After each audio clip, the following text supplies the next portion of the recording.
Acho que a gente pode começar, então, Inês? Só um minuto.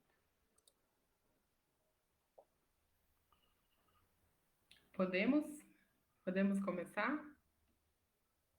Tudo certo. Ok. Boa noite a todos, boa noite a todas. Nós estamos iniciando hoje, dia 13 de julho, mais uma atividade promovida pelo Núcleo de Estudos Afro-Brasileiros da Universidade Estadual de Londrina e pelo Laboratório de Cultura e Estudos Afro-Brasileiros, o LEAFRO. Meu nome é Mariana Panta, eu sou pós-doutoranda e professora colaboradora no programa de pós-graduação em Sociologia da UEL e pesquisadora do NEAB e do LEAFRO, ambos coordenados pela professora Maria Nilza da Silva, que nos acompanha. E é em nome do NEAB que eu e meu parceiro de trabalho, Nicolas Palisser, que daqui a pouco também vai se apresentar, que nós reforçamos que é com grande alegria e com grande satisfação que nós iniciamos o primeiro debate com especialistas, que faz parte de uma iniciativa maior, que é o curso de introdução ao estudo das relações raciais, que está em sua primeira edição. Ou seja, nós estamos estudando a possibilidade de fazer outras edições desse curso, com outras bibliografia e novos públicos, sendo que esse inicialmente abarca cerca de 30 pessoas, né, internos e externos da UEL, que estão realizando o curso nesse momento. O curso ele é coordenado pela professora Maria Nilza da Silva, e o Nicolas e eu somos os mediadores das discussões no decorrer desse curso.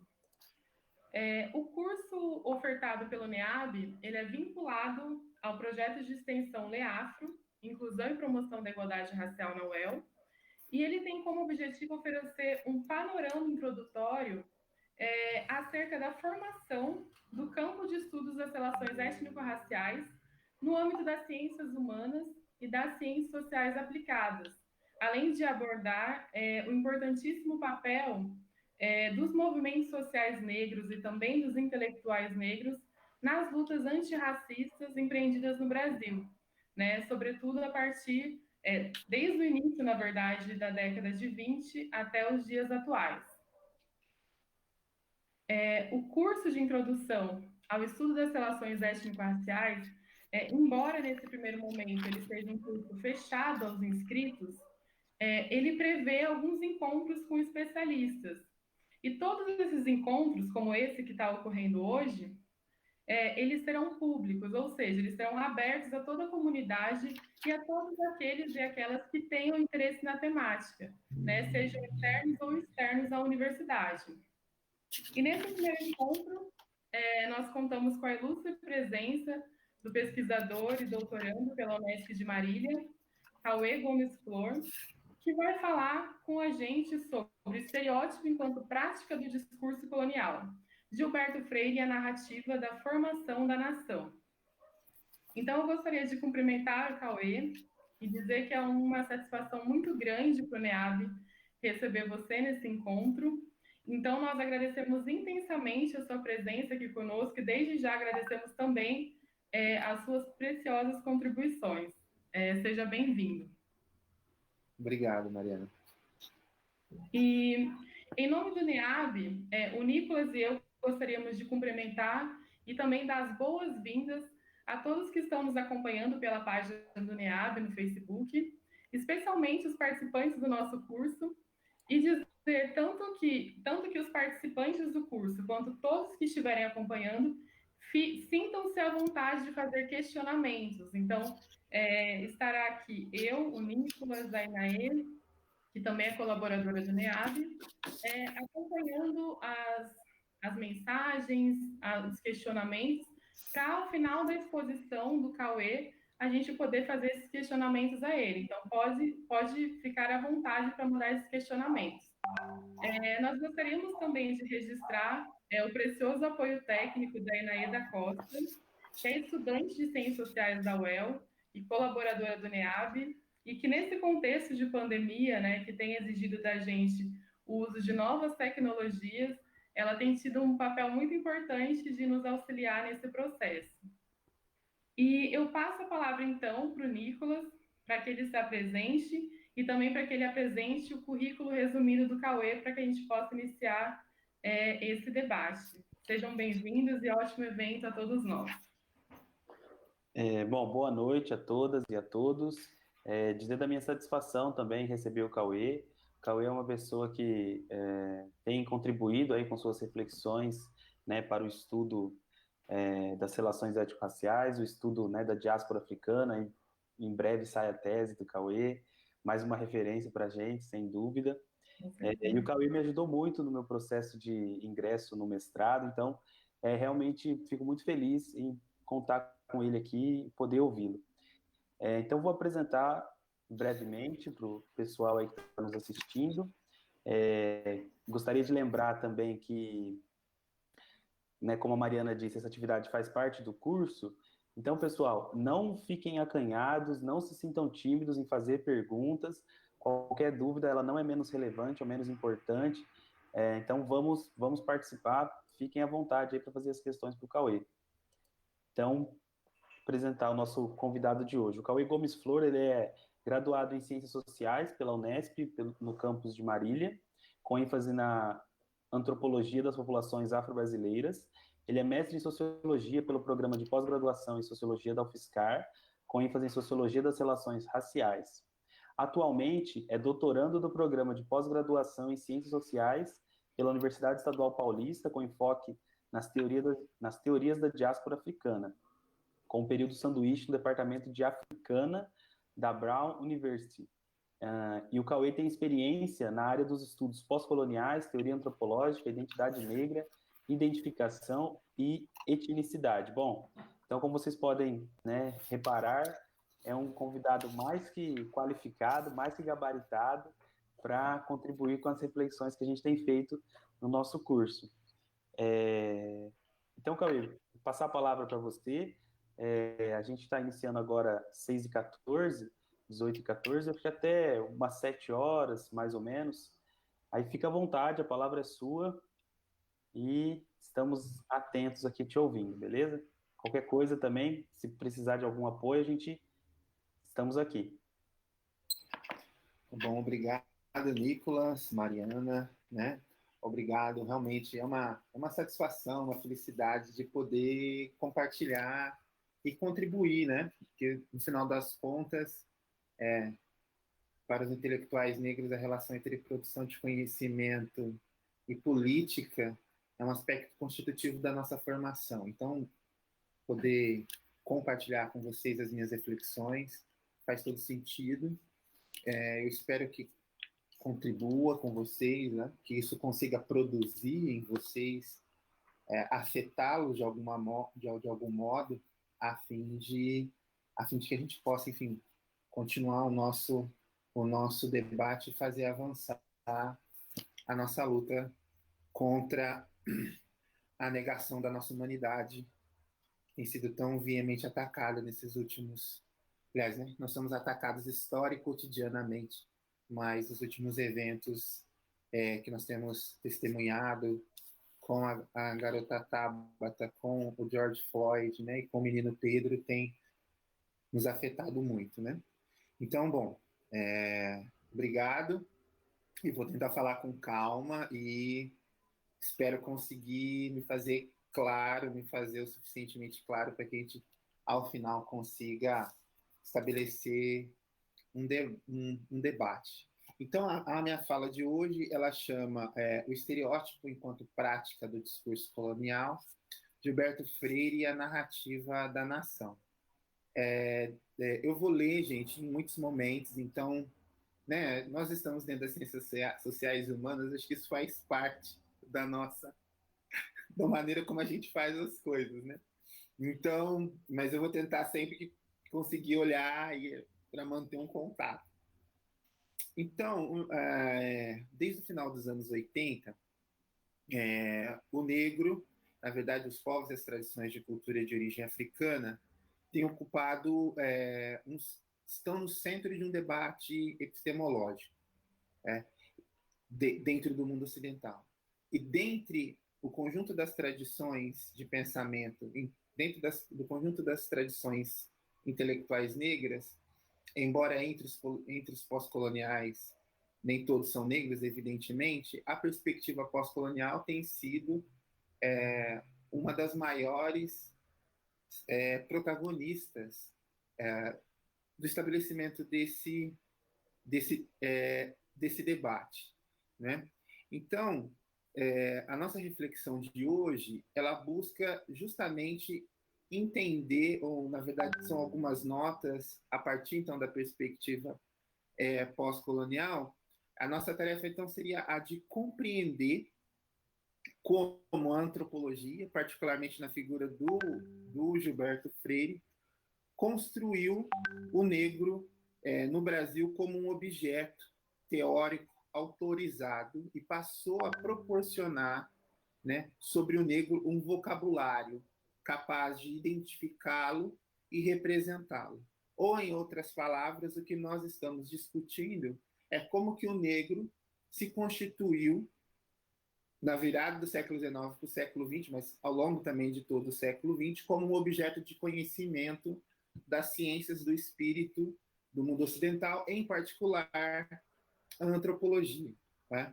Então, os pós-coloniais são os intelectuais entre os pós-coloniais, evidente, mas eu poderia citar, por exemplo, os intelectuais da perspectiva afrocêntrica, mais recentemente, os intelectuais do existencialismo negro, que são alguns intelectuais da filosofia caribenha, por exemplo, que são tradições intelectuais negras que eu tenho um pouco mais de contato, que têm, de algum modo, se preocupado em sistematizar essa crítica. Ou seja, como, portanto, que os povos e tradições de origem africana se tornaram objetos de conhecimento.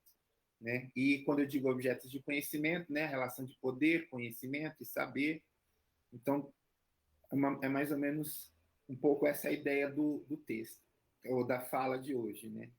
Mas vale dizer que, na verdade, essa disputa, né, em torno do status científico da diferença que é sublinhada pela categoria negro não é recente.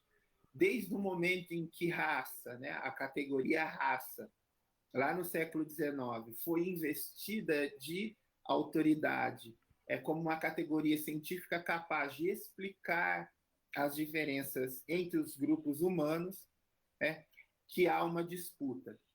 Há uma disputa em torno de como explicar, né, de qual é a natureza da presença e o lugar que os povos e culturas de origem africana ocupam no mundo.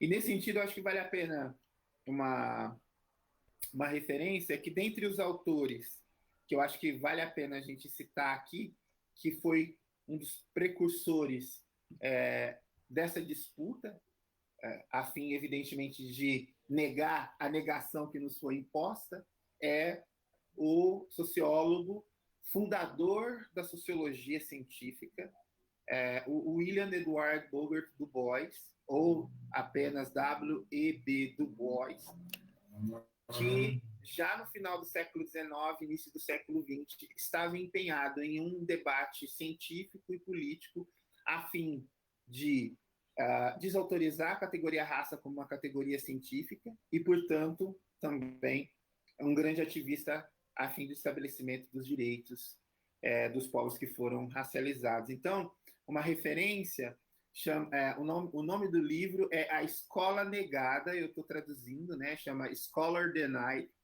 Du Bois e a Emergência da Sociologia Científica.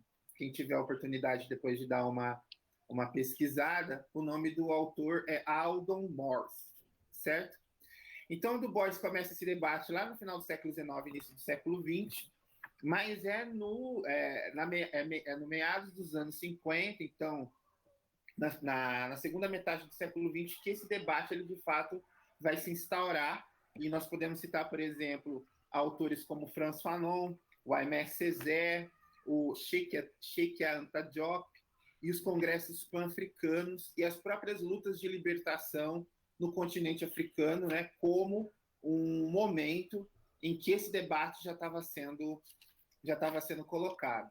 Na década de 80, então, na década de 80 que os autores com os quais eu tenho mais afinidade, e, portanto, é por meio desses autores que eu vou empreender essa crítica, mas vocês poderiam, novamente, né, A gente poderia entrar, por exemplo, pelo feminismo negro transnacional, a gente poderia fazer essa crítica pelo existencialismo negro, poderíamos fazer essa crítica pela perspectiva afrocêntrica. Enfim, há, portanto, um conjunto de tradições intelectuais negras que se prestam a fazer, ou seja, essa reflexão, portanto, não é nova.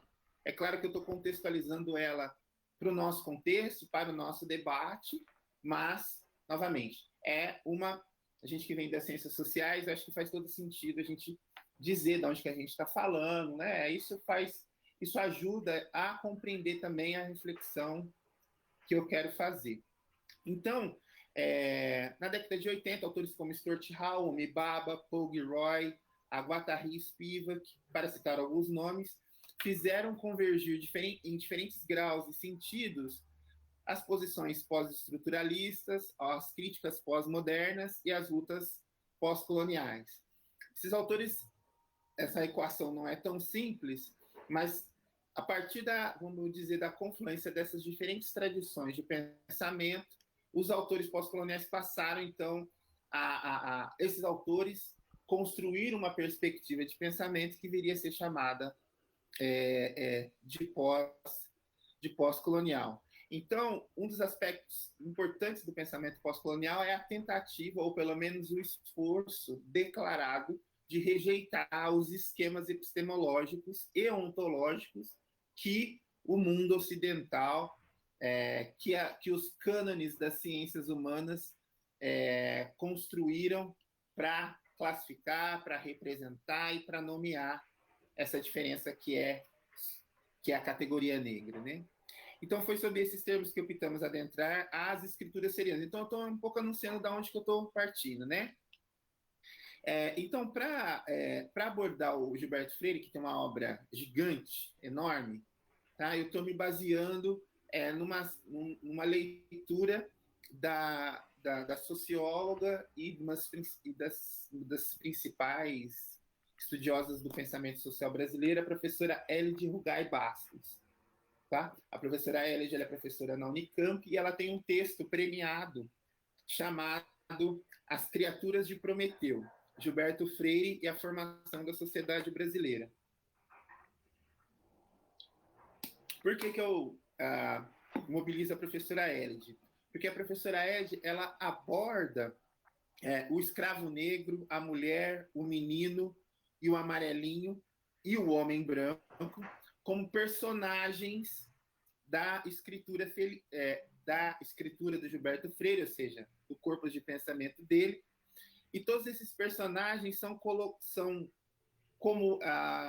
quase como anti-heróis face ao patriarca, o homem branco, o grande civilizador.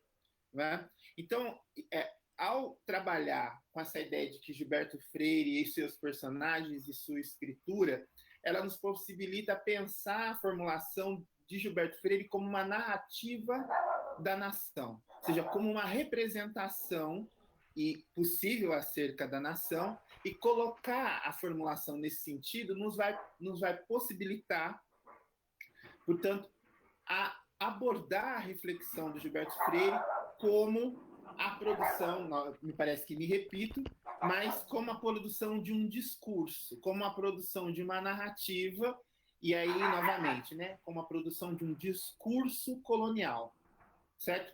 E o que significa ser um discurso, apropriar e ler a obra de Gilberto Freire como um discurso colonial é o que eu espero que fique claro ao final da fala.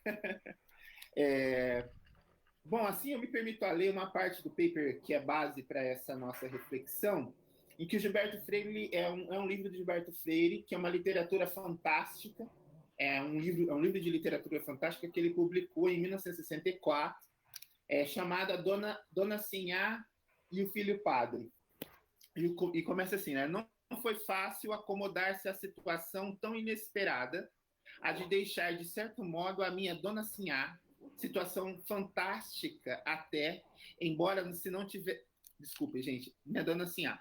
Situação fantástica até, embora não se tratasse de fantasma de fora do mundo, só fora do tempo, e a reclamar para si uma experiência que tornava a minha ideia de uma dona Sinhá fictícia uma ideia que precisava, pelo menos, ser revista. Acho que a citação ficou meio confusa, mas só para introduzir.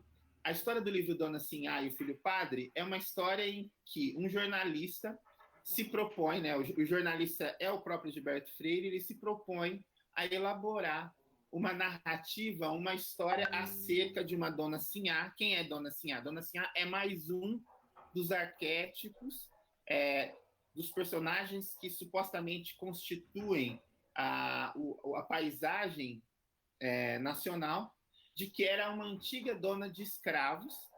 Então, ela, no texto, ela é uma Vanderlei, e Vanderlei é um sobrenome famoso no Nordeste, de senhores de escravos, de senhores de engenho.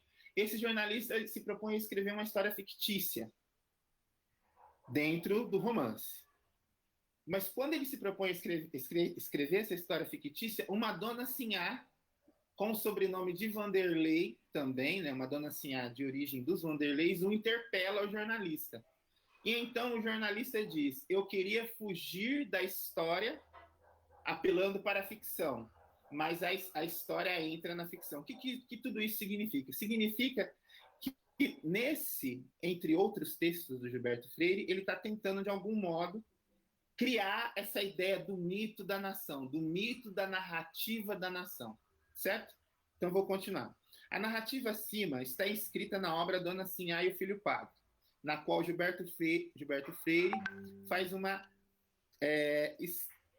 estreia no universo ficcional, instituindo simultaneamente um gênero à parte, a seminovela, que, segundo o autor, trata-se de uma novela de novo tipo, não por lhe faltar parte de sua virtude, mas por se apresentar enriquecida em sua perspectiva. O livro Dona Sinhá e Filho Padre é uma ficção, segundo Freire, metapsíquica, que envolve dois personagens centrais, José Maria, com a imposição duvidosa de sua vocação religiosa, e sua mãe, Dona Sinhá.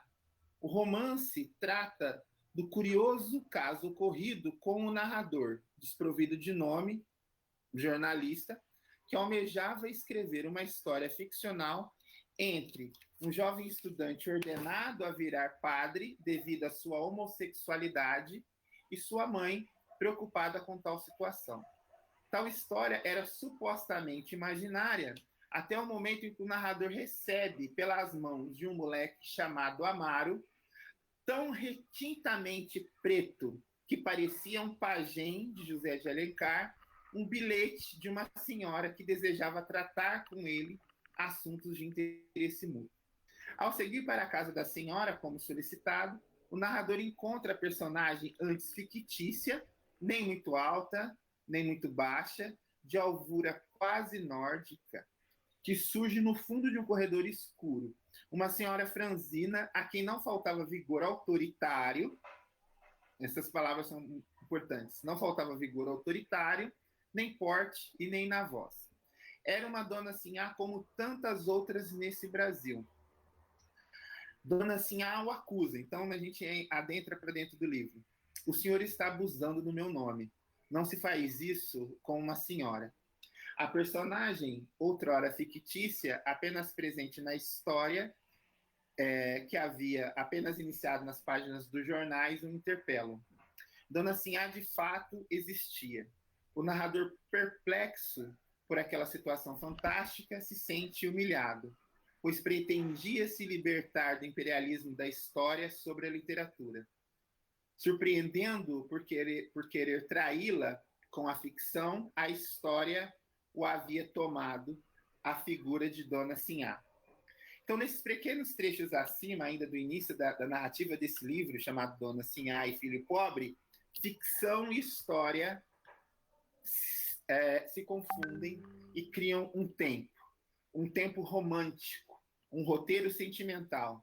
Nesse tempo, cruzam-se espaço, tempo, passado, presente. E as personagens da escritura freiriana são colocadas nesse contexto colonial brasileiro. Então, é no interior desse tempo mítico, e isso é interessante. Na obra de Gilberto Freire, raramente você encontra datação. do momento em que ele está escrevendo ou a que tempo ele está se referindo. Então, é no interior desse tempo mítico, desprovido de data, tipicamente moderno, que as personagens acima inscritas foram, no processo de formação social, a garantia de uma harmonia resultante do hibridismo cultural e as responsáveis pela adaptação não conflituosa de diferentes aspectos da cultura portuguesa, africana e indígena. Precisamente o mito da nação, o mito da formação da nação. Então eu recupero esse trecho desse livro, chamado Dona Sinhá e o Filho Padre, a fim de mostrar como que o Gilberto Freire ele vai elaborando a sua narrativa acerca da formação da nação, como ele vai representando o lugar que determinado povo ou cultura ocupa na formação da nação. Eu espero, novamente, que ao final isso tudo fique mais claro. Então, para a gente entender, para dar sequência no que eu quero formular, eu vou recorrer agora a um texto do Frantz Fanon chamado Racismo e Cultura. É um texto que ele publica em 1956, que o Fanon está falando um pouco do que é a Constituição. Deixa eu pegar o relógio. Do que é o processo, do que ele chama da transição de um racismo científico ou de um racismo grosseiro para um racismo cultural. Então, o racismo grosseiro, ele acontece em uma sociedade cindida em duas, uma sociedade escravocrata. O racismo científico, ele é centrado no corpo do indivíduo, ele é centrado no fenótipo do indivíduo. A questão é que, com o desenvolvimento do capitalismo, segundo Fanon, essa forma de racismo grosseira, essa forma de racismo vulgar, baseada no fenótipo, tende a dar lugar a uma forma de racismo mais sofisticado. Essa forma de racismo mais sofisticado, ela tem por objetivo desarticular o sistema de referência daqueles que foram colonizados e impor sobre esse sistema de referência um outro modelo hierárquico. Então, no primeiro momento, a racialização, e aí me parece que eu tenho que falar esse termo para que tudo fique mais claro. A racialização, ela era inscrita no corpo do colonizado, certo? Esse é o momento da rásia, do assassínio e da situação colonial. No segundo momento, esse processo de racialização, ele vai acontecer sobre o sistema de referência dos sujeitos e grupos e das culturas que foram colonizadas. Então, na relação, portanto, conforme a relação colonial avança e conforme as relações, segundo Fanon, as relações capitalistas avançam, o racismo grosseiro dá lugar a um racismo cultural. E a grande característica do racismo cultural é o processo de essencialização. É o processo, portanto, então eu vou ler aqui para não me confundir. Isso quer dizer que em contextos nos quais se prevalece essa forma de racismo, o procedimento de fixação ontológica do negro permanece, mas por meio de um processo mais sofisticado de fixação, de racialização, agora no nível da cultura. Dessa forma, é garantido o valor normativo e hierárquico de certas culturas sobre outras, e é sobre... desculpa, é que eu vou tomar um copo d'água, e aí... Mas está dando para acompanhar, Nicolas e Mariana? Sim, Cauê, pessoal da internet, tá dando espero que ajude. Tá ótimo. É que você não está vendo aí, mas o pessoal está super comentando no grupo. Estão gostando bastante. Pode ir. Então, que bom. Então, os pós-coloniais, então, entendendo e trabalhando com racialização nesses termos, ou seja, racialização como processos de construção de representações normativas sobre a diferença, sublinhada pela categoria negro, ou seja, trabalhando, então, com o conjunto das práticas pelas quais o Ocidente mobilizou para fixar e essencializar o negro a um número restrito de categorias, certo? É por meio, então, dessa posição metodológica que eu vou avançar agora, que eu vou trabalhar agora com um autor chamado Homi Bhabha. Então, o que eu quero fazer? Ou seja, eu quero olhar, portanto, qual vai ser o caminho que eu vou fazer agora? Eu vou olhar para as elaborações de Gilberto Freire e vou tentar demonstrar, esse é o principal argumento, demonstrar que o Gilberto Freire, não diferente de outros autores de sua época, também mobilizou um discurso colonial, certo? Um discurso, e aí a palavra é estereótipo, e eu vou também voltar a dizer o que é estereótipo, que não diferente de outros contextos, o discurso do Gilberto Freire também foi um discurso colonial. Então, no livro O Local da Cultura, que é um livro do Homi Bhabha, ele foi publicado, enfim, falando um pouco, né? O Homi Bhabha é um crítico literário de origem indiana, ele dá aula em Harvard, no departamento de letras, que seria uma tradução para o nosso contexto. E em 1993, o Homi Bhabha, que é um dos principais teóricos do pós-colonialismo, ele publica um livro chamado O Local da Cultura, né?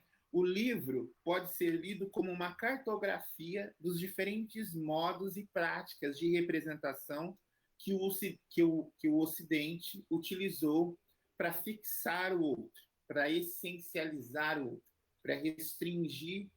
Quando eu digo outro, eu estou pensando no negro, né, a um conjunto limitado de características, né? E do outro, o texto também aponta para o conjunto de estratégias e agências que esses sujeitos e grupos subalternos, portanto, que foram colonizados, mobilizaram a fim de lutar pela sua existência.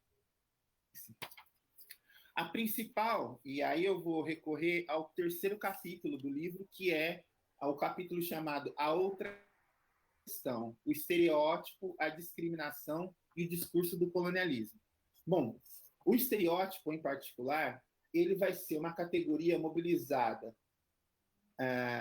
me parece, de maneira transversal, na grande maioria dos autores pós-coloniais. Então, por exemplo, eu posso citar o Stuart Hall, trabalha com estereótipo, o Paul Gilroy trabalha com estereótipo, o Homi Bhabha trabalha com estereótipo, a própria Spivak, que trabalha com estereótipo, certo?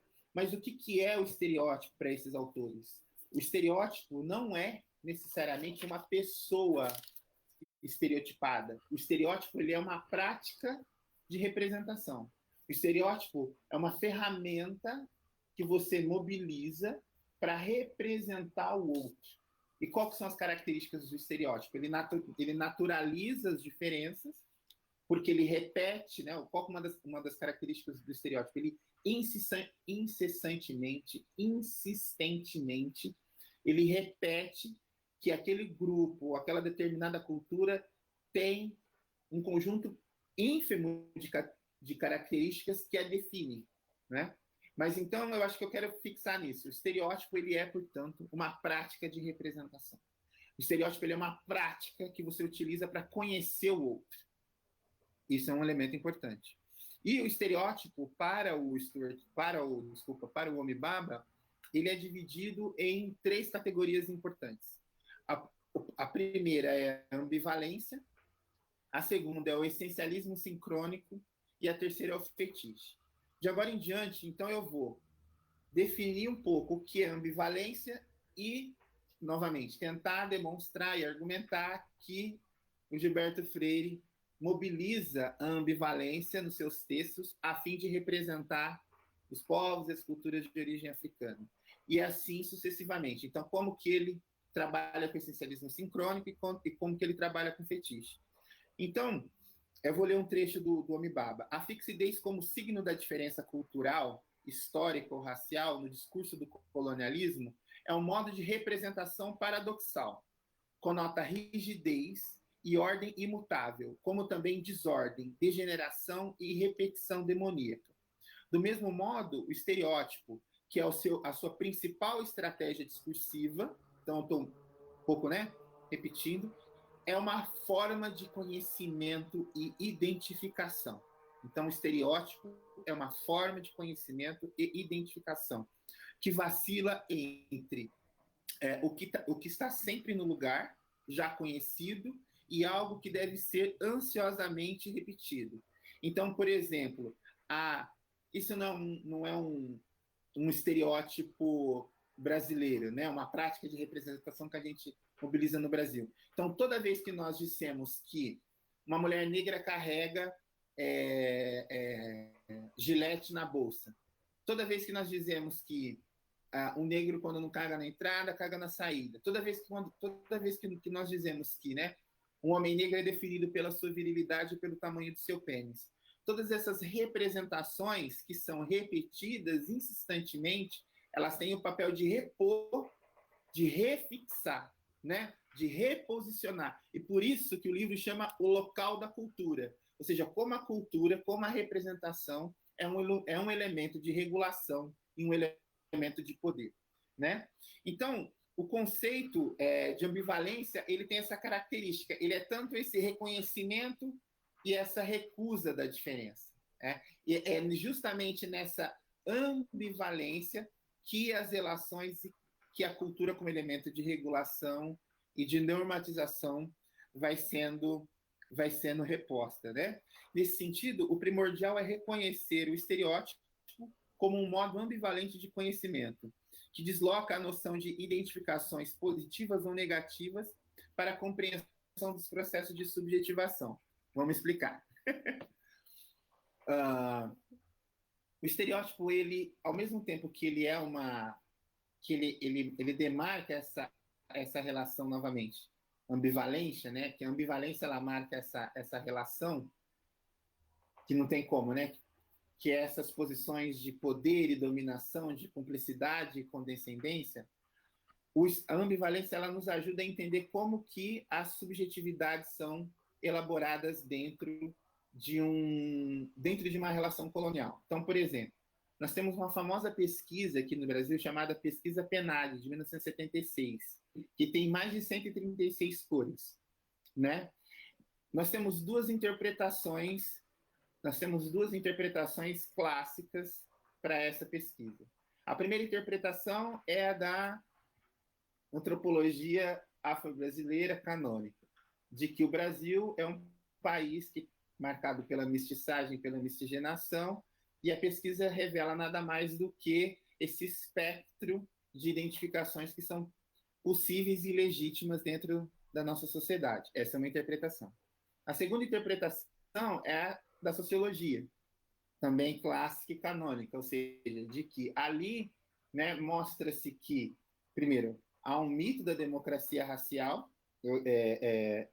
Eu quero dizer com isso que esse mito da democracia racial ele impede que os negros no Brasil construam uma identidade positiva a fim de mobilizar, ou seja, né, é o engodo da democracia racial. Mas, se eu olho para essa pesquisa a partir da ambivalência do estereótipo, que eu vou olhar lá preto, pretinho, marronzinho, marrom claro, amarelo, bombom, enfim, aquela infinidade de cores, o que eu vou olhar ali, na verdade, o que eu vou perceber ali é como que a relação colonial, marcada pela essa relação de ambivalência, está construindo subjetividades marcadas por essa relação de dependência, de relação de condescendência, de poder e dominação. Então, isso muda um pouco como a gente interpreta as coisas, né? Então, eu tô aqui, eu vou avançar, porque senão também não termino. Depois da ambivalência... Só um instantinho, gente. O trânsito completo. Racismo e cultura. Eu acho que a minha impressora ela não imprimiu o que precisava imprimir, né? Então eu vou falar aqui pro... Deixa eu ver, só um instantinho, gente. Enquanto isso, vocês vão respirando aí, que eu tô falando bastante. Tranquilo, Kaique. Pode abrir aí, se você quiser abrir o seu artigo no computador. Não, tá certo. Achou? Tá certo, tá certo. A segunda característica do estereótipo, né? Não. Vamos lá, vamos com calma, senão não vai fazer sentido, né? Tá. O segundo aspecto, deixa eu voltar aqui para a página. O segundo aspecto da ambivalência, né? A segunda característica importante da ambivalência é que ela não funciona sem dois tipos de clivagem social. A ambivalência ela funciona por meio da raça e por meio da diferença sexual. Então, por exemplo, eu vou ler um trecho do Gilberto Freire, de um texto chamado Sobrados e Mucambos, de 1936, que a gente vai ver como que ele mobiliza raça e gênero, raça e sexo, como aspectos importantes daquilo que ele entende ser o modelo cultural brasileiro. Então, o fato social dessa divergência entre os sexos, masculino e feminino, um mais militante e outro mais estável, evidentemente se prende ao físico da mulher-mãe, mais sedentário. Também a variabilidade ou a tendência para divergir do normal. Então, a mulher ela é tanto mais sedentária, quanto mais estável, quanto mais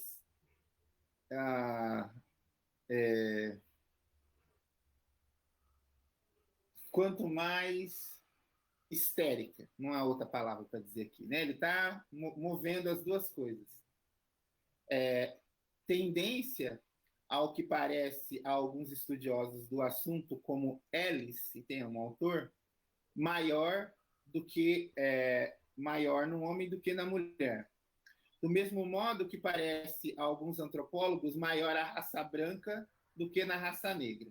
Eu vou continuar lendo. A mulher se apresenta nas suas tendências conservadoras e docemente conformistas e coletivistas. O sexo que corresponderia à mulher, o sexo que corresponderia à raça negra. Então, eu vou continuar lendo.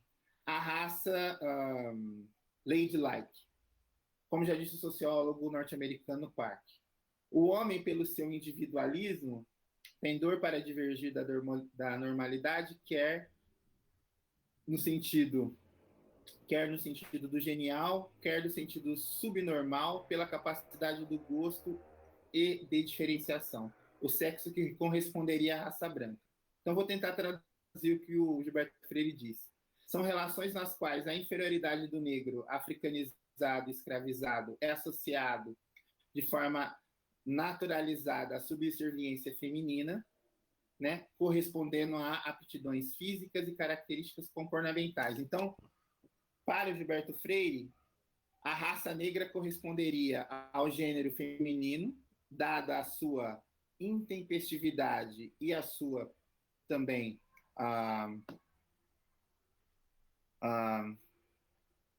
qual que é a palavra? A sua maleabilidade. Eu não estou achando uma palavra para definir. Mas, enfim, me parece que eu tenho que pontuar isso, né?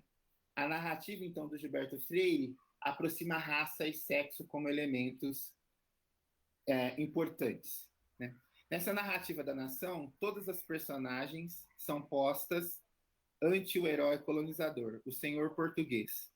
Todos carregam em relação ao senhor, consigo e entre si, tensões marcadas pela violência e cordialidade, presença e ausência, prazer e desprazer, inscrita em relações ambivalentes, determinadas tanto pela dimensão sexual quanto pela raça.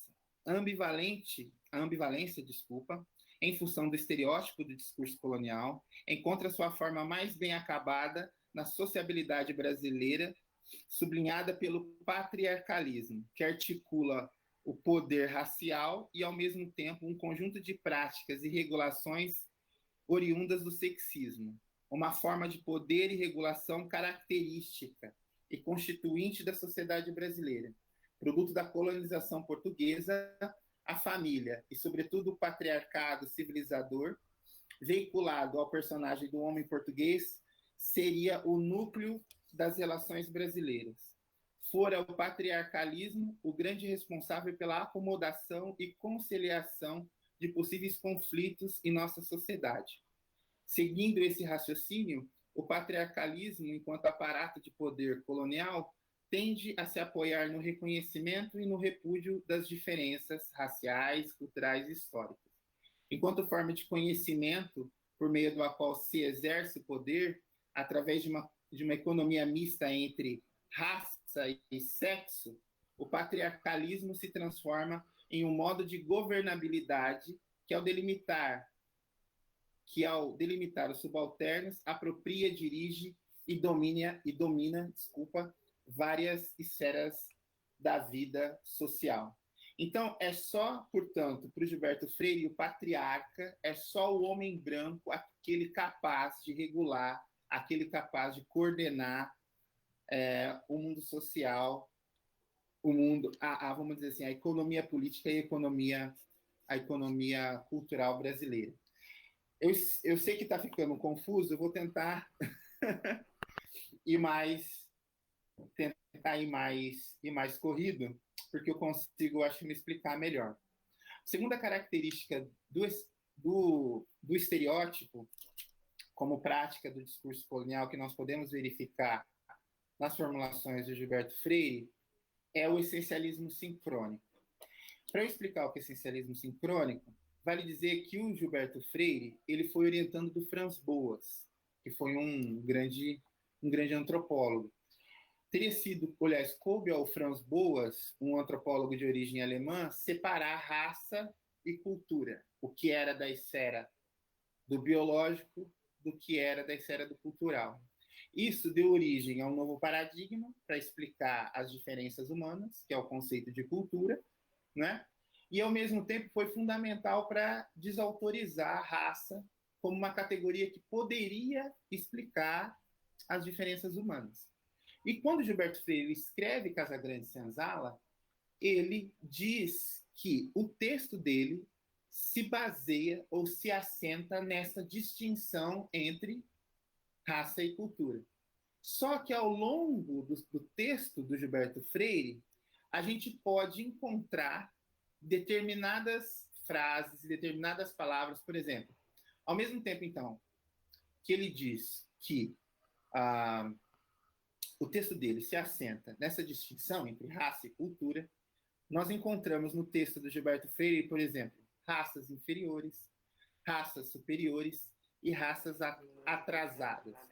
Então, embora ele anuncie essa transição de um registro de pensar as diferenças para outro, o Gilberto Freire ele continua ainda mobilizando determinadas categorias que correspondem muito mais às teorias raciais, né, e racialistas do século XIX do que o registro cultural que ele está se baseando. Então, nesse sentido, o autor afirmaria que no Brasil, diferente do que ocorreu nos Estados Unidos, teria recebido o melhor da cultura africana. Afirma que, em determinados aspectos, especialmente na arte, na técnica, o negro superava o ameríndio e até o português, devido à complexidade dos estoques culturais mais adiantados, oriundos da África, que vieram para o Brasil. Né? Aí eu me pergunto, né, ao olhar para essa questão a partir da produtividade do estereótipo, né, ou seja, a partir dessa ideia que eu tenho abordado do discurso colonial, o que autoriza o Gilberto Freire a dizer que haveria vindo para o Brasil o melhor da cultura africana? Quem é o responsável ou quem é o detentor do crivo que delimita que o que veio para o Brasil foi o melhor da cultura africana. Né? Então, embora o Gilberto Freire trabalhe com esse registro, né, de dizer que, olha, todas as culturas são relativas e devem ser consideradas na sua historicidade, recorrentemente ele volta e retoma determinadas categorias que são oriundas das teorias racialistas. E ele só pode fazer isso, ele só pode dizer que veio para o Brasil o melhor da cultura africana quando ele essencializa essa cultura, quando ele torna essa cultura um elemento hermético, quando ele torna essa cultura um objeto em outros objetos, em que ele, o homem branco, pode depurar quais são os melhores elementos da cultura africana que vieram para o Brasil, destituindo essa cultura, portanto, de história. Né? Então, essa é mais uma característica do estereótipo. A terceira e última característica do estereótipo, porque eu já estou no meu tempo limite, é o fetiche. Né? O estereótipo ele funciona, um dos aspectos importantes do estereótipo é o fetiche, é a cena do desejo. Então, para a gente entender como que o Gilberto Freire trabalha com esses termos, eu vou ler 2 passagens clássicas do Casagrande Senzala para vocês. Da escrava o Sinhama, que nos embalou, que nos deu de mamar, que nos deu de comer, ela mesma amalgamando na mão o bolão de comida, da negra velha que nos contou as primeiras histórias de bicho e de nó assombrado, da mulata que nos tirou o primeiro bicho de pé de uma coceira tão boa, de que nos iniciou no amor físico e que nos transmitiu, no ranger da cama de vento, a primeira completa sensação de homem, do moleque que foi nosso companheiro de brinquedo. Casagrande Senzala, página 367. Segunda citação. Conhece-se casos no Brasil, não só de predileção, mas de exclusivismo. Homens brancos que só gozam com negras. De rapaz importante, de família rural do Pernambuco, conta a tradição que foi impossível aos pais proverem-lhe o casamento com as primas ou outras moças brancas de família igualmente ilustres. Só queria saber das molecas. Outro caso, referindo-nos a Raul, enfim, de um jovem de uma conhecida família escravocrata do Sul. Este, para se excitar diante da noiva branca, precisou, nas primeiras noites de casado, de levar para a alcova a camisa úmida de suor impregnada de bunda de escrava negra, sua amante. Então, os outros aspectos, um aspecto importante do discurso colonial e do estereótipo como uma prática de representação é o fetiche.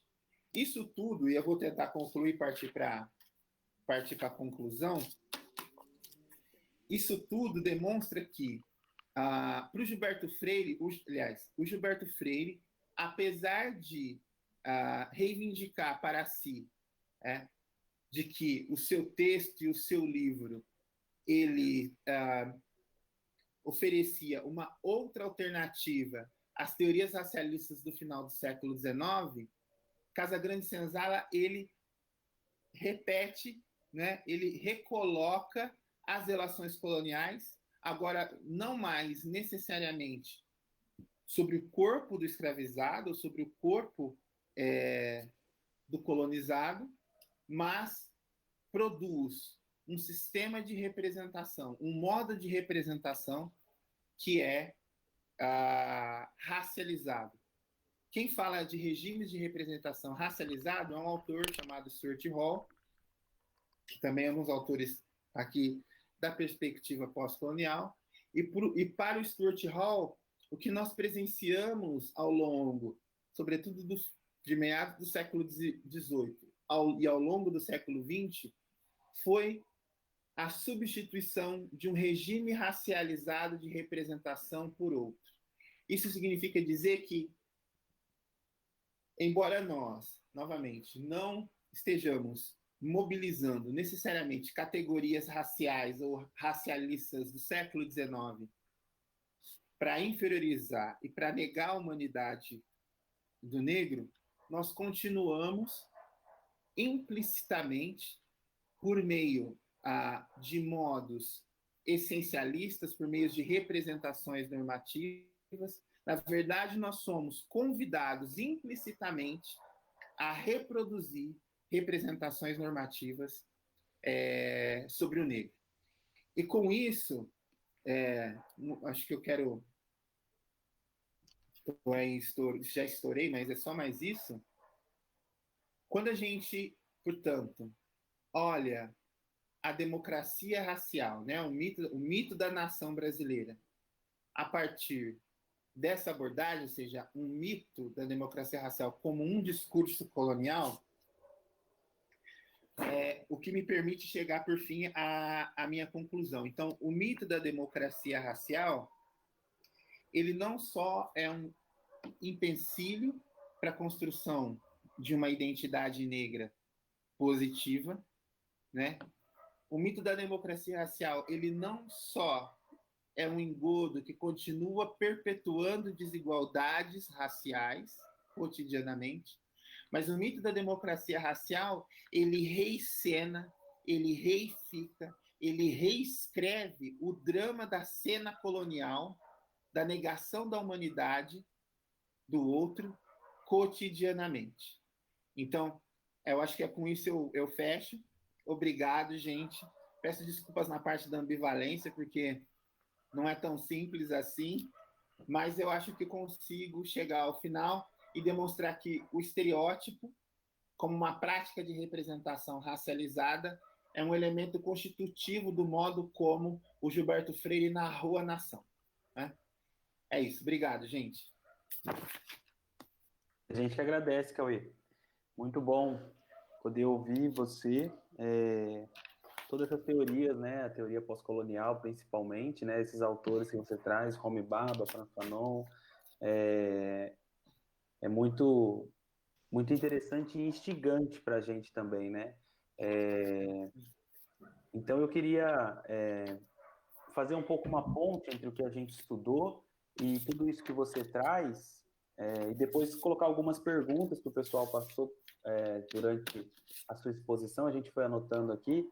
Tem a pergunta do nosso querido Alex, tem perguntas nossas, minha e da Mariana, pergunta dos estudantes do curso. Então, só fazer uma exposição assim para os estudantes, para o pessoal que está nos assistindo. Eu acho que é muito interessante isso que o Cauê coloca, porque nesse momento do curso, a gente chega em um determinado lugar que, de certa forma, tentou, ou talvez se pretendia ser uma virada naquilo que estava posto anteriormente. Ou seja, aquilo que o Cauê falou, que o Franz Boas faz, né, o professor do Gilberto Freire, de separar cultura e biologia, que se torna um paradigma, né, para a antropologia,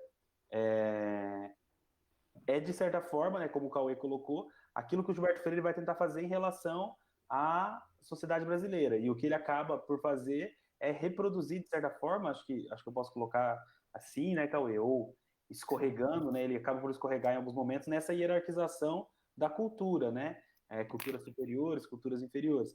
Então, o que a gente vinha estudando no nosso curso, aqui falando mais diretamente para os estudantes, era mais naquela base do racismo científico, aquele debate da introdução das ideias da eugenia, do darwinismo social, e como essas ideias eram postas, mobilizadas pelo conceito de raça, e executáveis em políticas públicas, né? Então, uma das figuras que a gente mais debateu, Cauê, é o Renato Kell. A gente chegou a falar sobre o Monteiro Lobato, no texto da Pietra Dilma, debatemos um pouco sobre ele, mas enfim, nosso curso tem essa primeira parte, chegando aqui no Gilberto Freire, e essa tentativa de dizer, né, eu acho que é um pouco disso, né? Você tem vários discursos antes do Gilberto Freire que vão dizer a sociedade brasileira é atrasada, não há possibilidade de se ter uma sociedade, as políticas eugenistas que vão, de certa forma não, que vão, né, acreditar que é preciso acabar com os negros, né? E aí o discurso do Gilberto Freire, ele caminha para um outro lado. É importante a gente lembrar que nesse momento, né, a gente está tendo a Primeira e a Segunda Guerra, estamos nesse momento aí, né, 1930, 1940, e o discurso do Gilberto Freire vai, de certa forma, não sei qual seria a melhor forma de colocar isso, mas ele vai dizer, não, é possível construir uma sociedade no Brasil, né? Só que como o Cauê está demonstrando, ele vai dizer isso fundado ainda numa ideia de um racismo cultural, democracia racial como um racismo cultural. Acho que a Mariana tem um comentário também, Mariana, e depois eu passo para as perguntas. Ok. Não, na verdade, eu queria parabenizar o Cauê pela exposição. Nós lemos o seu artigo no final de semana, Nicolas e eu, e discutimos antes de vir para cá. E a forma como você explica é muito elucidativa, né? Então, vários pontos ficou muito mais evidente agora com a sua explicação, né? Até porque o texto é bastante denso, bastante teórico, mas é importante que a gente recomende a leitura também desse artigo, porque vale muito a pena e eu acho que é uma discussão realmente inovadora para esse contexto. E já que o Nicolas já fez essa ponte com os pontos do nosso curso, eu acho que nós poderíamos já passar para alguns questionamentos, né, que chegaram no nosso grupo, né, do Alex, da professora Maria Nilza e aos nossos também, e acho que de alguns estudantes. Vamos ver. Eu queria... Vocês vão mandar no chat, vocês vão falar? Eu posso ler aqui. Tá, beleza, demorou. Vou colocar, então, acho que 3 questões para ser como o pessoal faz geralmente, né? Ficar nesse 3 questões, aí depois você responde e depois a gente abre para mais questões. Primeiro, uma questão minha, assim. Talvez fugindo um pouco do texto, assim, mas dentro dessa ideia geral, desse momento que está sendo debatido no curso, no seu texto, eu queria saber como que você vê, Cauê, a relação, por exemplo, entre Franz Boas, Robert Park e W.B. Du Bois. Eu tenho a impressão que esses autores são autores muito importantes para a construção da interpretação do Brasil, da interpretação das relações raciais no Brasil.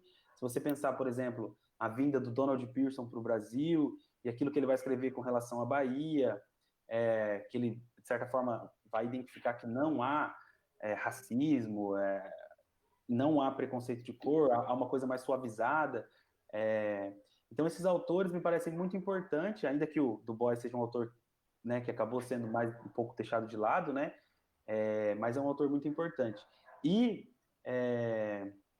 essa questão da democracia racial no bojo das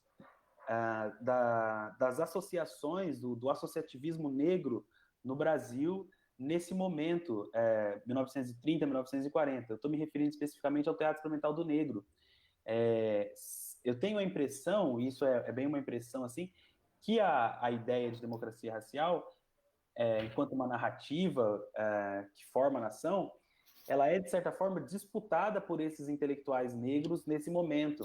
Então, você vai ver, por exemplo, algumas falas do próprio Abdias do Nascimento, do próprio Guerreiro Ramos, que dizem que há no Brasil uma democracia racial, só que totalmente desvinculado desse sentido freiriano. Leva para um outro lado, no sentido dos negros formarem uma inteligentícia para transformar as relações sociais no país. Então, gostaria que você comentasse assim. Agora, passando para a questão do Alex, deixa eu abrir aqui.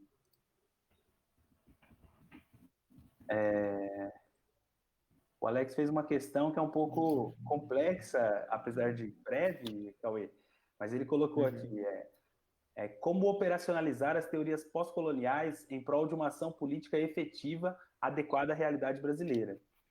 Então, essa seria a questão do nosso colega. É importante que ele questiona isso no contexto das atuais teorizações, né? Hoje está muito em evidência as teorias decoloniais, que têm um olhar mais específico sobre a realidade da América Latina, e agora há, em alguns pontos, embora haja muitos pontos de convergência entre pós-coloniais e decoloniais, há esses pontos de divergência, sobretudo em relação aos contextos, né? No caso da decolonialidade, essa abordagem mais precisa sobre a América Latina.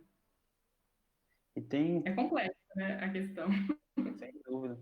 E tem um outro comentário também do nosso colega Luiz Casagrande, um dos alunos do curso, que ele fala assim, no que diz respeito à hierarquização das culturas, ele gostaria que você comentasse um pouco, Cauê, sobre como o rap e o funk, eles, de certa forma, como eles contrapõem esse discurso, essa ideia de hierarquização da cultura, como eles estão presentes também, combatendo, né, essa ideia. Então, acho que, por enquanto, é isso. Aí você fica à vontade aí para responder.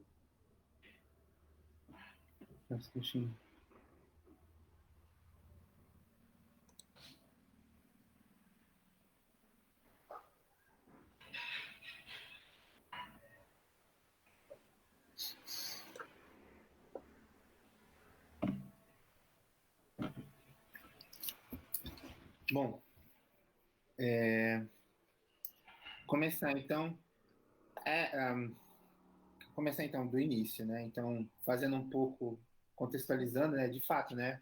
Como que o Gilberto Freire, então, ele aparece no final do século XIX, início do século XX, como uma possibilidade de produzir uma nova equação acerca da formação nacional. Evidentemente que a posição dele, né, se apresentava então como uma possibilidade da superação daquele destino fatídico que era o destino do Brasil, dada a presença das raças inferiores, né, a grande contingência de raças inferiores. E no final das contas, e aí eu não li isso, né, mas no final das contas é mais um mascaramento da negrura, né? Tô mobilizando o Fanon, né? Pele negra, máscaras brancas, né? Pele negra, máscaras brancas é uma metáfora, evidentemente psicanalítica no primeiro momento. Depois, estou pensando aqui, né? No segundo momento, ele é uma metáfora para entender como que funciona o próprio processo. A palavra não é desenvolvimento, mas a sucessão e sedimentação das relações coloniais. E depois, mais uma metáfora, né?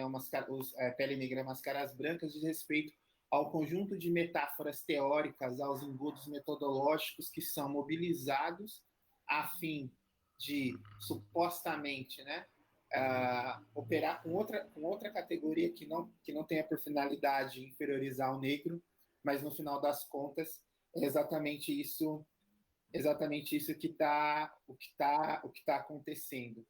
E me parece que, de fato, eu não sei se eu certamente não sou precursor de uma leitura específica, e nem é esse o meu problema, né?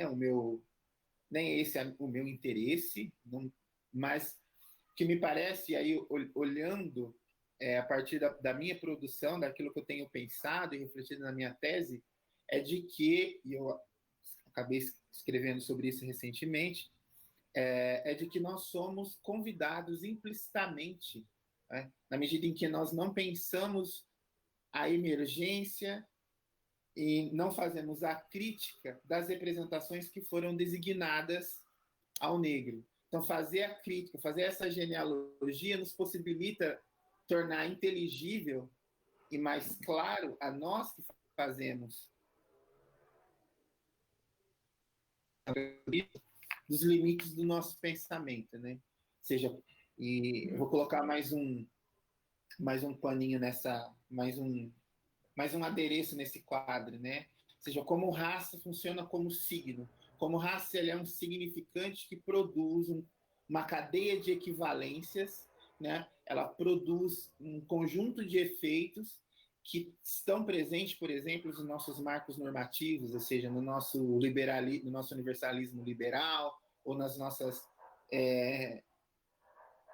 ou no nosso horizonte político emancipatório, por exemplo, que é centrado na ideia de classe e coisas nesse sentido. Acho que são debates que estão começando.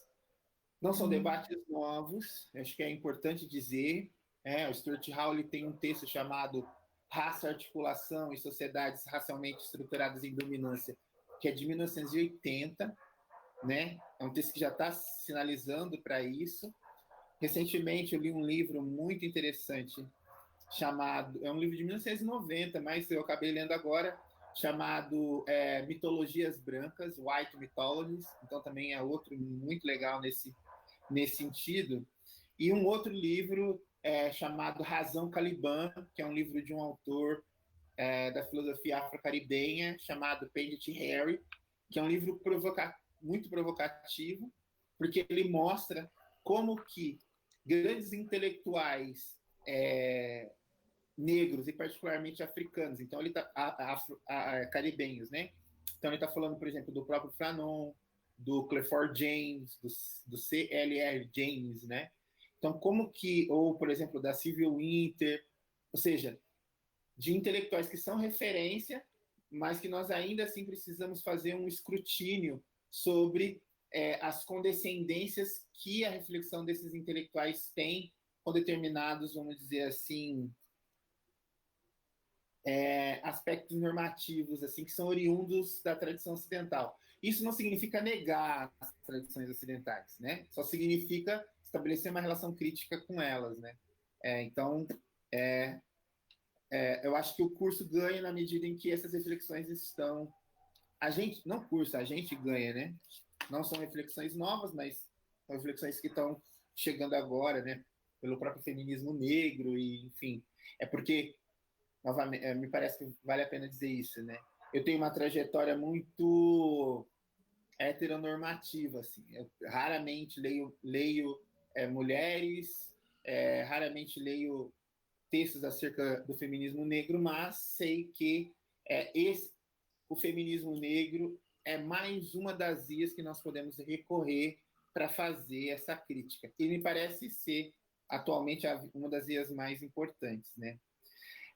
A relação, as perguntas do Nicolas, né? A relação Boas Park, Du Bois e isso tudo, né? É uma relação muito séria, assim. Novamente, eu estou escrevi também um pouco disso, muito disso na tese, né? O que acontece, e aí eu vou mobilizar um autor, agora não vou lembrar o texto, mas era um autor decolonial. O que acontece é que os estudos sobre a questão racial no Brasil, eles são marcados por uma... Desculpa, eu sempre falo com esses termos, tá, gente? Depois vocês vão pedindo para eu explicar.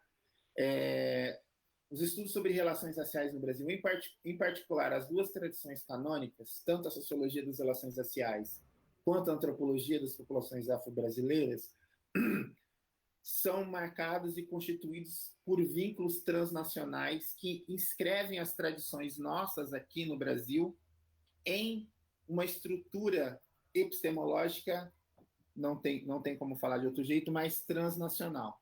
Então, por exemplo, a relação entre Florestan Fernandes, Robert Ezra Park, Donald Pearson e a Escola de Chicago e a Escola Paulista de Sociologia na década de 1950 e 60, quando a sociologia está sendo sedimentada como cânone no Brasil, é o fundamento da... acho que eu me repito, né? Então, quando a sociologia é fundada no Brasil, ela é marcada por essas relações. Gente, vocês estão travados aqui. Vocês estão me vendo, falando? Está funcionando Então, aí?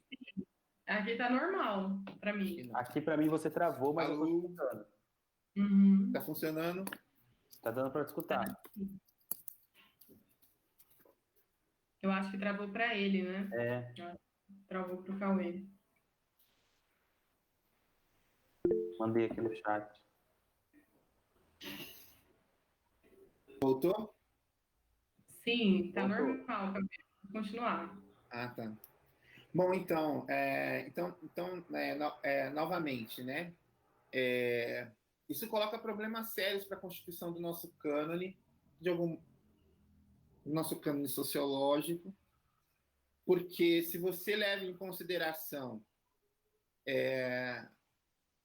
o texto que provavelmente o Nicolas também leu, né? O texto A Escola Negada, né? Du Bois, Emergência da Sociologia Científica, a gente entende que a constituição do cânone brasileiro da sociologia ele é condescendente com uma determinada estrutura, uma determinada geopolítica do conhecimento que nos Estados Unidos está marcada pelo racismo científico da negação do Du Bois.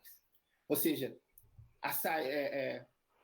aprofundando um pouco, a saída que é dada pela Escola de Chicago, que ganha forma no The American Dilemma, o dilema americano, do Gurminder Midral, é uma saída, é um texto importante, é um texto de referência, que até hoje é um texto utilizado para ser consultado, mas a saída que é dada ali é uma saída assimilacionista, é uma saída integracionista, é uma saída que o Midral ele chega a dizer que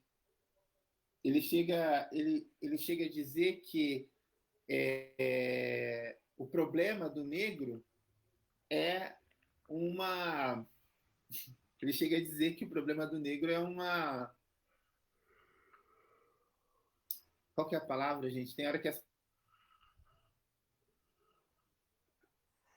moral do que um branco moralmente, né, resolve branco ver as suas questões, o problema do negro vai acabar. Então, ele destitui o negro de agência, esse é o primeiro ponto.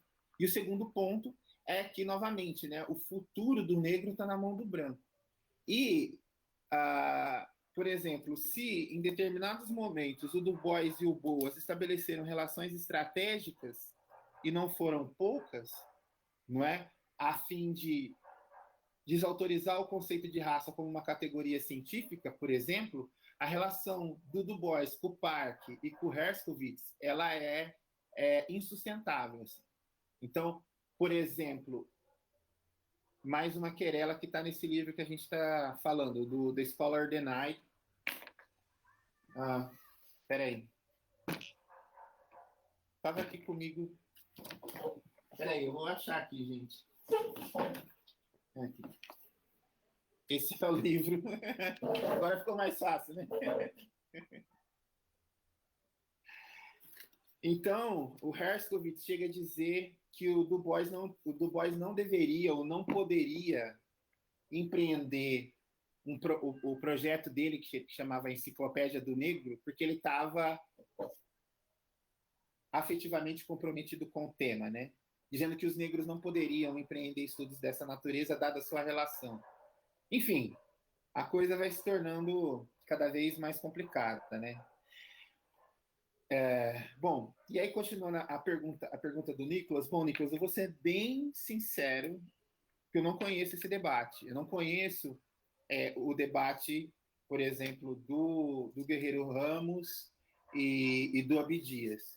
Porque, então, com isso eu quero dizer o seguinte, para mim, por exemplo, se eu fosse, a partir das minhas predileções teóricas e tal, eu ia olhar qual que era a relação entre referencial teórico que eles estavam mobilizando, certo? E o tipo de identidade negra que eles sugerem como veículo na construção da política. Por quê? Porque é uma relação entre fundamentação teórica e projeção política. Há uma intersecção, ou seja, a política cultural negra ela não ocorre, por exemplo, você fala de identidade negra pan-africanista, você fala de identidade negra marcada pelo movimento da negritude. Com isso, eu quero dizer que, não sei se esse é o seu tema ou se você quer estudar isso, me parece ser fundamental, então, um aspecto que fazer a genealogia de como esses autores pensavam a identidade negra, certo? A fim de fazer uma crítica da política cultural que eles estão mobilizando, para entender qual que é a natureza da agência que eles estão propondo. É uma agência que de algum modo nega, por exemplo, as premissas sociológicas e antropológicas, vamos dizer assim, canônicas, né? e se propõem uma outra alternativa para o negro, ou seja, a partir de outras premissas, ou eles estão baseados nas mesmas premissas que foram responsáveis por produzir representações normativas sobre o negro. Porque sem fazer essa crítica, a gente cai de novo na cilada de repetir, de ser convidado implicitamente a estar repetindo uma representação normativa, um dever ser o negro, certo? E a gente não sai da pleca, entendeu? Não sei se eu me faço claro, mas como eu não conheço o debate, eu abordaria o debate nesses termos. Depois do Alex, como mobilizar as teorias pós-coloniais efetivamente no contexto atual, né? É uma pergunta difícil, assim, porque é sempre isso, né? Os pós-coloniais, eles propõem um modelo de identidade, um modelo de sujeito que é um modelo aberto, que se propõe a articulação da sua diferença na momentosa, ou seja, no exato momento do presente em que a experiência está sendo produzida. Então, nesse sentido, é a produção de uma agência que o horizonte político não tem o dever ser, né? E isso é um problema. Por que é um problema? Porque você está produzindo política, você tem que ter objetivo, né? Você tem que ter. Então, toda vez que a gente delimita, a gente acaba fechando. Isso é uma coisa, né? E aí, realmente, a perspectiva pós-colonial, ela ganhou, de algum modo, possibilidade de uma prática mais significativa no final dos anos 90 e início dos anos 2000, né? Um momento em que as ideias multiculturalistas estavam, né, ganhando cada vez mais proeminência no mundo ocidental. Nós estávamos conseguindo produzir políticas públicas que, evidentemente, começaram necessariamente, como diria o Stuart Hall, né? Onde nós estaríamos sem o momento do essencialismo estratégico que a Spivak fala. Mas, ao mesmo tempo, é preciso pensar que se esse essencialismo estratégico, ou seja, que a mobilização de identidades fechadas ainda nos é suficiente. Então, nós vimos, né, na possibilidade de pensar um outro horizonte político. Quando eu digo um outro horizonte político, é pensar uma outra estética política, né? Nós estávamos começando a tatear esses elementos. Mas a reação da brancura, né, que é uma reação transnacional, não é uma reação só no Brasil, né? A reação da brancura que viu os seus privilégios sendo ameaçados, né? Que novas ansiedades e novos ódios emergiram em razão do questionamento desse lugar de autoridade e privilégio que era supostamente natural, fez novamente nós termos que mobilizar identidades relativamente fechadas a fim de produzir um certo tipo de mobilização. Curiosamente, as novas manifestações que ocorreram em razão do George Floyd foram movimentações que, evidentemente, que se basearam na experiência da negação da negrura, ou seja, né, o que motivou elas foi o ponto de mobilização é a condição negra, e quando eu digo condição negra, é a condição fanoniana, essa condição de ser negado, certo? Porque associar raça e racismo à só cor da pele é perder a radicalidade do fenômeno, a radicalidade política e epistemológica do que é a racialização. Então, foi uma mobilização que ocorre, evidentemente, pela morte de um homem negro na rua, mas foi uma mobilização que partiu, sobretudo, da construção de uma solidariedade em torno dessa condição de negação, o que me parece ser uma coisa nova, assim, né? Então, é uma tensão, né? E aí, por isso que os pós-coloniais estão meio nessa melancolia, né? a gente vislumbrou a possibilidade da construção de uma outra estética política, que não necessariamente organizada em torno da raça, no sentido que eu tô dizendo, mas a reação da brancura, e aí eu tenho participado de algumas atividades, né, com pessoas brancas, e eu estou construindo essa reflexão aqui agora, assim. Aí as pessoas brancas estão abertas ao diálogo, e muitas vezes elas se colocam resignadas ao que a gente está falando, né? Mas elas também estão racializadas. Então, se para nós que somos racializados na negrura, eles são racializados na brancura. O fato de nós sermos inferiorizados histórico cotidianamente faz com que nós negros, fazendo assim, temos que pensar a nossa experiência cotidianamente. Ao branco é necessário que ele pense também, porque ele também está sendo racializado, ele também tem uma metafísica, uma identidade, uma brancura que precisa ser questionada. E o fato dele, me parece, estou pensando, né? O fato dele se resignar não ajuda a ele refletir sobre isso, né? Me parece. E aí, por fim, não sei se eu estou... vocês estão me deixando falar, eu estou falando. A hierarquização das culturas expressivas negras, que foi esqueci o nome eu não anotei, desculpe. Eu gosto de pensar... Me fala o nome dele, É o Luiz Casagrande. Eu gosto de mais conhecido como D2. Eu gosto de pensar, Casagrande, e aí os autores que eu leio também, de que a cultura negra ela não é definida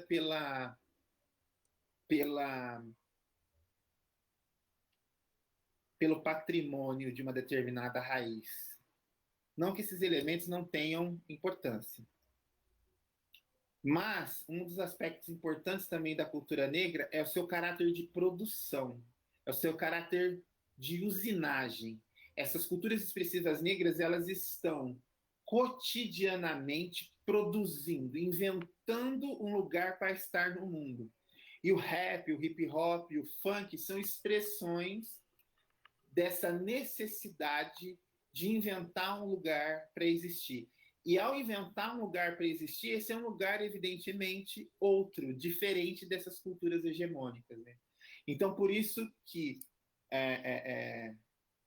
como diria o Fanon, né? Estou lembrando do Fanon agora. Eu vou pegar aqui, me parece que faz sentido. Está na página... Seria muito fácil dizer que o negro é igual ao branco, né? Mas o que nós queremos é outra coisa, né? O que nós queremos é inventar introduzir o novo na existência. E eu acho que é isso que as culturas negras fazem. Elas são exigidas, dada a sua negação, a inventar cotidianamente um lugar para existir, né? Bom...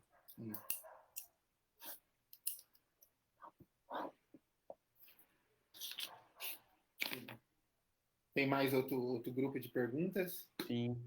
Eu estava conversando com a Mariana aqui. Você quer fazer, Mari?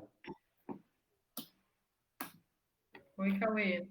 Deixa eu fazer aqui as outras questões.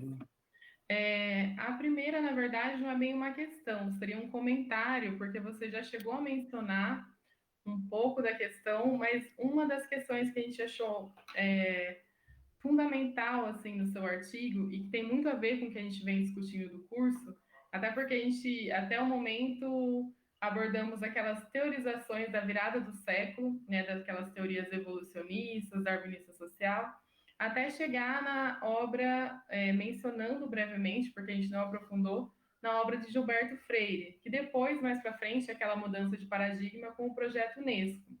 Então, eu gostaria de mencionar um trecho que você coloca na sua página 94 e pedir para que você discorresse um pouco mais sobre isso.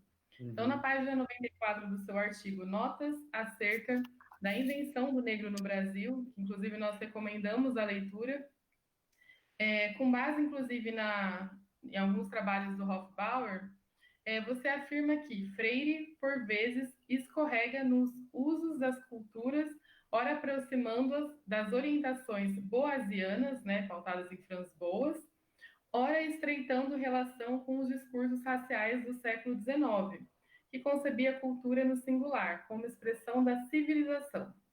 Nesse sentido, Gilberto Freire acaba por utilizar expressões como povos atrasados e culturas adiantadas para se referir aos diferentes grupos sociais, persistindo, portanto, na transposição das ideias ligadas ao discurso racial evolucionista do século XIX. Então, eu gostaria de pedir para que você discorresse um pouco mais sobre isso, né, e sobre essas contradições que você menciona na obra de Gilberto Freire, né, que há muitas vezes uma interpretação de uma mudança muito grande de interpretação das relações raciais no Brasil, tendo em vista que a partir da década de 30 teríamos uma interpretação mais culturalista, portanto afastada dessas questões evolucionistas. E aqui você menciona que existe, mesmo em Gilberto Freire, né, mesmo inspirado em Franz Boas, que tinha uma outra concepção, algumas contradições. Uhum. Sim, legal. Bom, Pode, não sei, mais pode uma colocar, ou... depois eu faço as outras. Então, eu acho que você deu na medalhinha, Mariana, né? Porque, novamente, né? Mesmo o Franz Boas, ele também, evidentemente que não com a grosseria, né? De maneira tão grosseira como o Gilberto Freire ele coloca no seu texto, né? Mas o Boas também, em determinados momentos, ele dá também uma escorregada, né? Ele dá também uma escorregada grande nesses termos, né? E a contradição enfim, foi a contradição que você mesmo assinalou, né? Ou seja, raças atrasadas, raças adiantadas, ou seja, a grande característica do pensamento evolucionista ou do evolucionismo social, né, é de que haveria apenas uma cultura, né, e que uma cultura no singular, sinônimo de civilização, e determinados povos e determinados grupos ocupariam ao longo dessa linha uma posição específica, estando mais próximos, né, à animalidade, e evidentemente que o negro era o ponto de início dessa linha que na verdade é uma rampa, né? Ou seja, os negros estavam na parte inferior de uma rampa ascendente, e enquanto os brancos eram governados pelas leis por Deus e afeito ao trabalho intelectual, os negros, segundo Buffon, eram governados pelo instinto, afeitos ao trabalho manual, não é? E evidentemente idólatras, né? Sem religião. O Hegel diz que não há história, e aí é importante dizer, né? Nós nos concentramos as nossas análises, sobretudo nas teorias evolucionistas, que são mais grosseiras pelo menos quando nós olhamos a partir de hoje, né? São mais grosseiras na sua classificação das diferentes raças, dos diferentes grupos, mas é importante dizer que Hegel e Kant, Hegel diz que não há nada de histórico na África, a África não produziu nada de universal, portanto, deixamos a África de lado, e o Kant disse que também que não há nada, não há razão na África, e que negros devem ser dispersados a pauladas, textualmente. Então é importante que a gente também veja que a expressão das relações, a expressão do racismo dentro das ideias iluministas, né? Ou seja, a relação, portanto, entre condição física e aptidões intelectuais e morais não foi só justificada por cientistas na área nas áreas da saúde, né? Enfim, mas houve uma profunda justificação filosófica, né, acerca da inferioridade do negro. Ok, Cauê, obrigada pela resposta.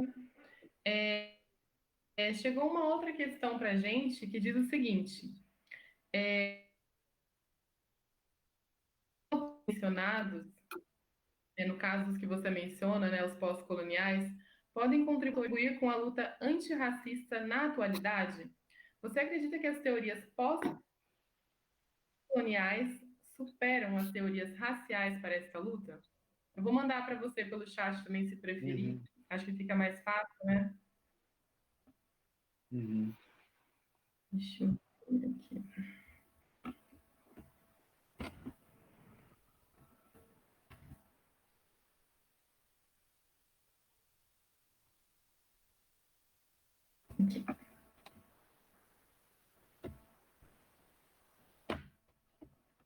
Eu acho que ali não é teorias raciais, né? Mas eu acho que eu entendi a pergunta. Olha, aí realmente são questões de... Bom, a categoria raça como construção social, que é a categoria que nós usamos como categoria para lidar com questões, por exemplo, como racismo estrutural, discriminação e preconceito, essa categoria ela tem uma inscrição específica dentro das tradições de pensamento. Então, é uma categoria que ela é formulada concomitantemente ao projeto Unesco, né?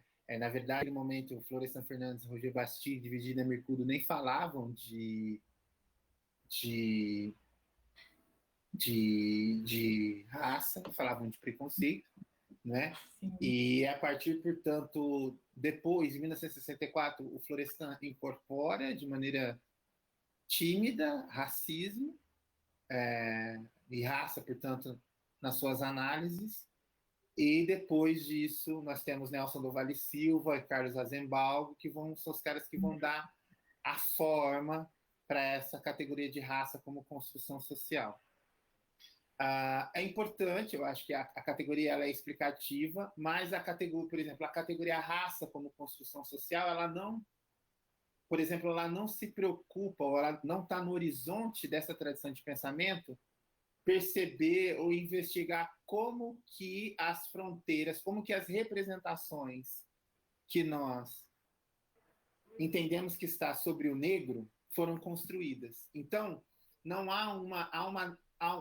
afirma-se que a raça é uma construção social, histórica, mas ao mesmo tempo que se afirma, se naturaliza-se que raça é uma construção social. Beleza, a raça é uma construção social. E nós não passamos a investigar como que essa categoria emerge e como que as representações que ela carrega consigo emergem. Então, nesse sentido, e aí eu continuo a crítica. Então, quando eu olho para esse cânone que trabalha com raça como construção social, esse é um aspecto. O segundo aspecto é que raça como construção social, dada a inscrição dela na sociologia das relações raciais, e a sociologia das relações raciais ela tem tanto uma origem no Park e no Donald Pearson, que são autores textualmente citados por Florestan Fernandes e Roger Bastide, como raça como construção social, ela também, do ponto de vista teórico, ela está subsumida à classe. Ou seja, não que raça seja um epifenômeno da classe, mas há uma relação de hierarquia entre classe e raça. Essa hierarquia implica em problemas, novamente. Então, o que essa construção, o que raça como construção social possibilita? Possibilita a gente, então, lidar com as desigualdades raciais. Nós vamos falar em desigualdade, nós vamos conseguir mensurar as desigualdades raciais, certo? Nós vamos conseguir determinar que pretos e pardos têm uma condição menor e tudo mais. Eu não quero ser leviano. O que eu quero dizer é, eu acho que raça como construção social, ela nos possibilita enxergar uma determinada dimensão do debate, sobretudo essa dimensão marcada pela denúncia das desigualdades raciais. Mas a construção, a invenção do negro como objeto de conhecimento, né, como um artefato cultural do mundo ocidental, a reescrição repetida do negro a partir das linhas mestras, por exemplo, da modernidade, que é um dever ser, que, né, o que eu quero dizer que é um dever ser, ou seja, é quase uma teleologia, né, como diria aí esse eu não tenho texto físico, só tenho PDF. Como diria o texto, o White Mythologies, né? Ou seja, a gente acaba, novamente, ao não fazer esse questionamento, comprando essa reinscrição epistemológica do negro dentro desses marcos da modernidade. E aí me falaram, né? A gente acabou comentando, né? Modernidade, colonialidade, me parece ser termos que vocês são mais familiarizados. Então, quando nós trabalhamos com raça como construção social, e, por exemplo, como eu normalmente trabalho com racialização, eu perco de vista, por exemplo, a colonialidade do poder. Quando eu trabalho com raça como construção social e não como racialização, eu perco de vista a colonialidade do saber, a colonialidade do ser. Eu perco de vista, não está no meu analítico esses debates de ordem epistemológica, né? Então, por isso que eu, ao longo, é claro, isso tem a ver com a minha história, por exemplo, tem a ver com a minha formação, enfim. Mas é por isso que eu acho que a gente vive, não sei se a gente vive, né? Mas essa crítica, ela está ao nosso alcance agora, né? Nós temos como avançar criticamente nesse sentido. Não que não houve, né? Avanços, né? Mas nós estamos apontando para outros problemas, para outros temas, e por aí vai. Não sei se eu respondo, mas Não, excelente. Obrigada pela resposta. Nicolas, tem mais uma pergunta, né? Sim, e na verdade eu queria fazer uma minha também, mas eu vou tentar ser bem breve, Cauê, porque já está estourando o nosso tempo. A Marley, se eu não me engano, é a professora Marley da UEL. Acho que é, né, Mari? É do nosso curso. Ela faz o curso com a gente. Ah, sim. Ela é Ela, cursista. ela pediu para você comentar um pouco, Marley, ou Cauê, desculpa, fazer uma ponte sobre essa produção do Freire e a literatura, a partir dessa crítica que você traz, né, ao que o Gilberto Freire construiu, a esse mito da democracia racial e a esse racismo cultural. E eu queria perguntar, Cauê, a gente leu um texto na aula passada do Skidmore, preto e branco, preto no branco, alguma coisa nesse sentido. E lemos um texto também do George H. Andrews, um historiador. E esses textos ele dialogavam no sentido, por exemplo, o George H. Andrews trazia a fala de jornalistas negros norte-americanos que vieram para o Brasil, inclusive a fala até do próprio Frederick Douglass, que interpretava que havia uma harmonia racial no Brasil. Isso antes mesmo do Gilberto Freire, portanto, né, 1915 e daí em diante. E o Skidmore ele traz uma complementariedade no sentido de que ele vai dizer que os negros livres durante o período escravocrata e, portanto, esse processo de abolição, já havia um modo de ser negro gerado por esses negros livres, que era, de certa forma, um padrão branco imposto ao negro, de certa forma, só que havia negros nesse padrão, como que eu posso dizer? Como que se eles estivessem dizendo aos negros recém-libertos como devem ser agora esse escravo cidadão, esse ex-escravo, enfim. Eu queria que você falasse um pouquinho nesse sentido, pensando mais uma vez a questão das nossas mobilizações, das nossas revoltas, que ao fim e ao cabo vive sendo comparada, né, com os Estados Unidos. E, por exemplo, a conclusão do Andrews é que esse olhar, sempre comparando e colocando que as manifestações no Brasil deveriam ser como nos Estados Unidos, acaba perdendo de vista a especificidade da América Latina em relação a esses outros contextos. Então, são essas duas perguntas para a gente encerrar aqui. Mais uma vez, gostaria de agradecer, Cauê, pela sua exposição e por tudo que você tem proporcionado aqui, as reflexões para a gente. Muito obrigado. Uhum.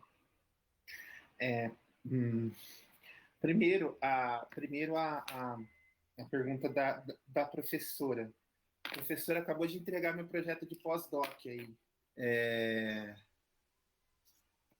Há uma íntima relação entre antropologia e literatura, né? Para alguns antropólogos não há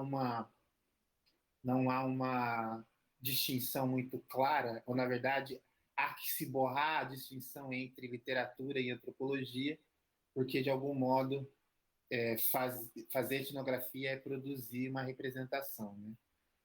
E me parece, e aí novamente é isso, a minha ideia, respondendo à professora, é que no momento em que a antropologia se sedimentava e que o cânone antropológico também se sedimentava, há também a produção de uma determinada literatura acerca do negro e sobre o negro. Então, me parece que é fundamental, sobretudo nessa década de 60, porque aí realmente o nome do pós-doc é A Invenção do Negro no Brasil, né? que é a nota sobre a invenção, e o pós-doc é a tentativa de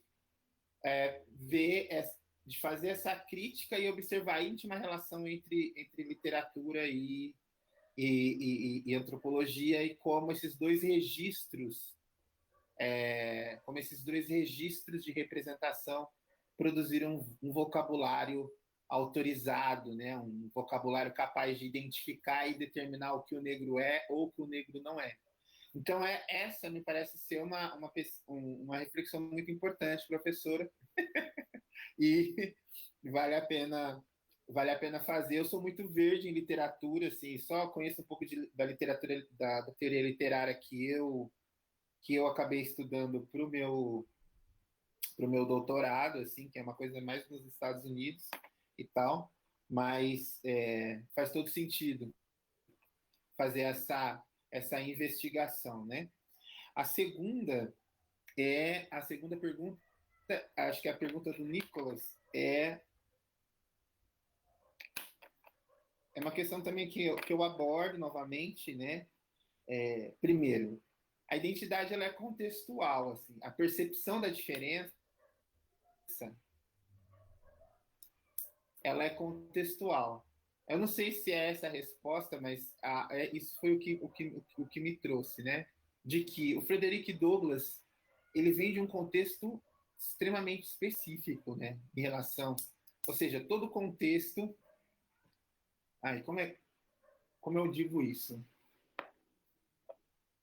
O racismo ele teve que sofrer o racismo, né? A racialização, ao mesmo tempo que ela é um tropo, ou seja, ela é o processo de negação da humanidade do outro, e, portanto, a invenção do negro e do branco, a racialização ou o racismo teve que sofrer a sorte do conjunto cultural que o informa. Então, esses raciais distintas. E é evidente que o Frederick Douglass ele se constituiu enquanto negro, e aí, portanto, identidades negras, sujeitos negros, a partir de uma forma, né, ou pelo menos alegadamente diferente do ponto de vista da cultura, que é o Brasil e os Estados Unidos, né? E é justamente essa histórica comparação, para responder a pergunta do Nicolas, que também eu acho que eu já falei sobre isso hoje aqui, de que, de um lado, se há uma estrutura, como eu gosto de dizer, se há uma gramática teórico-metodológica e uma gramática epistemológica que foi fundamental do Clark, do Pearson, do Fraser e do Florestan Fernandes, há também uma gramática em torno do modo como a identidade negra ela é mobilizada. Então, por isso que tem, por exemplo, aquele texto da Patrícia Pinho, né, descentrando os Estados Unidos nos estudos de negritude, o próprio Paul Gilroy também, mas Paul Gilroy também é um cara que eu trabalho muito, mas a percepção de identidade negra dele é Estados Unidos, Inglaterra e Caribe. Ele não conhece também a América Latina. Ou então Salvador, né, que é também que também tem já se há uma representação hegemônica do que é Salvador.